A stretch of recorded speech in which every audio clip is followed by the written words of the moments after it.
इस वीडियो में कक्षा 8 किसले भाग 3 हिंदी बुक बिहार बोर्ड का है और इसका हम जानेंगे चैप्टर नंबर 11 कबीर के पद, जो एक कविता है और जिसका लेखक खुद कबीर दास जी हैं। पहले हिंदी अर्थ समझेंगे और फिर प्रश्न उत्तर समझेंगे, ठीक है। देखिए समझते हैं। कबीर भक्ति काल के अप्रीतम भक्त कवि थे, मतलब भक्त कवि थे जो भगवान के भक्ति के बारे में लिखते थे। उन्होंने अपनी रचना के माध्यम से भक्ति के नाम पर व्यापक बाह्य आडंबरों एवं व्यर्थ अनुष्ठानों पर करारा प्रहार किया। मतलब आप भक्ति के नाम पर अपनी रचना कविता में लिखे हैं कि लोग भक्ति के नाम पर क्या करते हैं, बाहरी दिखावटी करते हैं, तो उनकी आलोचना कवि करते हैं। और व्यर्थ अनुष्ठान मतलब दिखावटी करके लोग जो पूजा पाठ करते हैं उस पर जो है वो कबीर को अच्छा नहीं लगता था, पसंद नहीं था। पाठ में शामिल पदों में उनका यह रूप मुखर हो उठा है, वही बताया। पदों की महत्ता इस अर्थ में खास तौर पर उल्लेखनीय है कि उनका भाव बोध न सिर्फ तत्कालीन समय से जुड़ता है बल्कि समकालीन समय भी उनकी उपादेयता यथावत है। मतलब तत्कालीन समय ही नहीं बल्कि सभी काल में ये बात जो है यथावत है। उसी प्रकार से पहले पद में स्थापित रूढ़ियों के समानांतर सच के सीधे साक्षात्कार की प्रस्तावना है। इसमें सच के बारे में बताया गया, अर्थात कागज की लेखी की जगह अखंड की देखी प्रतिष्ठा। वही दूसरे पद में ईश्वर या अल्लाह को कहीं बाहर ढूंढने के जगह उसको अपने भीतर ही साक्षात्कार की बात कही गई है। मतलब बाहर ढूंढने से भगवान नहीं मिलता, आप अपने खुद के अंदर ढूंढिए। देखिए कहा गया है, फर्स्ट स्टेंजा है, मेरा तेरा मनुआ कैसे एक होई रे, मैं कहता हूँ आँखनी देखी तू कहता कागज की लेखी। समझते हैं पहले इसको। मेरा तेरा मनुआ, कबीर कहते हैं कि तेरा और मेरा मन कभी एक जैसे हो सकता है, नहीं हो सकता है। मेरा तेरा मन कभी भी एक जैसे नहीं हो सकता है।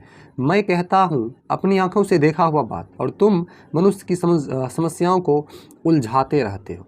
कहने का मतलब मैं अपनी आंखों की देखा बात कहता हूँ, तुम क्या करते हो, कागज की लिखी हुई बातों को करते हो। मैं कहता सुरझावन हारी तू राखियो उलझाई रे, मैं कहता तू जागत रहियो तू रहता है सोई रे। मैं कहता सुरझावत रहियो। देखिए कभी कहते हैं कि मैं कहता हूँ कि तुम सुलझा कर रखो, लेकिन तुम क्या रखते हो, उलझा कर रखते हो। मैं कहता हूँ मनुष्य की समस्याओं को सुलझा कर रखो, लेकिन तुम उलझा कर रखते हो।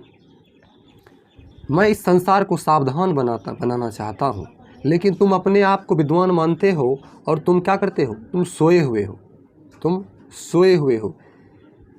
मैं कहता निर्मोही रहियो तू जाता है मोही रे, जुगन जुगन समुझावत हारा कहीं ना मानत कोई रे। देखिए मैं कहता निर्मोही रहियो, मैं कहता हूँ संसार की चीज़ों के साथ मोह मत करो, किंतु तुम मोह में पड़े हुए हो।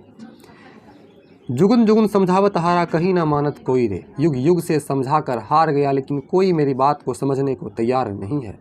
सतगुरु धारा निर्मल बाहे बामे काया धोई रे, कहत कबीर सुनो भाई साधु तब ही वैसा होई रे। कहते हैं इस संसार में ईश्वर रूपी नदी बह रही है, अपनी इस गंदी शरीर को ईश्वर रूपी नदी में धोएंगे तभी ही हम उसके जैसे होंगे। किसके जैसे, परमात्मा के जैसे होंगे। दूसरा पद है उसको समझते हैं। देखिए दूसरा पद है, मो को कहाँ ढूंढे बंदे मैं तो तेरे पास में, ना मैं देवल ना मैं मस्जिद ना काबे कैलाश में। देखिए कबीर कहते हैं कि लोग भगवान को इधर उधर ढूंढते फिरते हैं, जबकि ईश्वर का निवास उसके आत्मा में है। भगवान ना तो मंदिर में, ना मस्जिद में, और ना ही काबा में कैलाश पर रहते हैं, ठीक है। ना तो कौनो क्रियाक्रम में, ना ही लोग बैराग में, खोजी होइए तो तुरंत ही मिली हो पल भर की तलाश में, कहे कबीर सुनो भाई साधु सब सांसों की सांस में। देखिए कवि कहते हैं कि वे ब्रह्मा जो होते हैं ना, भगवान जो होते हैं, बाहरी अनुष्ठान में दिखावटी में विश्वास नहीं करते, वे आत्मा में निवास करते हैं। यदि तुम सच्चे हृदय से खोजते होगे तो पल भर में ही मुझे पा सकते हो। मैं तो प्रत्येक प्राणी की सांस में मौजूद हूँ, तुम्हारे ही अंदर हूँ। इस सत्य को जिस दिन जान लोगे उसी पल मुझे तुम पालोगे, भगवान कहते हैं, ठीक है। तो अर्थ हमने समझा, चलिए प्रश्न उत्तर को भी हम समझ लेते हैं, ठीक है। तो टोटल जो है 3 प्रश्न है, तीनों का उत्तर समझते हैं। देखिए निम्नलिखित पंक्तियों को पूरा कीजिए। मेरा तेरा मनुआ डैश है, मैं कहता सुलझाव नारू डैश है, तू रहता है सोई रे।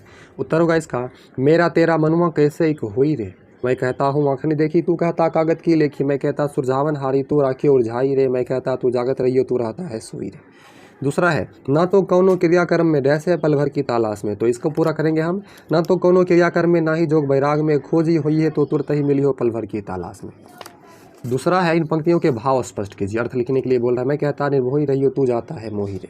तो कबीर के अनुसार मनुष्य को अनुरागहीन मतलब निर्मोही होना चाहिए, क्योंकि अनुरागहीन होने से ही मनुष्य का कल्याण होता है। मोह को कहाँ ढूंढे बंदे मैं तो तेरे पास में। तो इसका अर्थ होगा मानव ईश्वर को यत्र तत्र जहाँ तहाँ मंदिर मस्जिद में ढूंढते फिरते हैं, लेकिन ईश्वर तो मनुष्य के पास ही हृदय में निवास करते हैं। मोह को शब्द किसके लिए प्रयोग किया गया है? तो मोह को शब्द ईश्वर अल्लाह के लिए प्रयोग किया गया है। ठीक है, तो इस वीडियो में हमने 11 नंबर चैप्टर का प्रश्न उत्तर जाना है।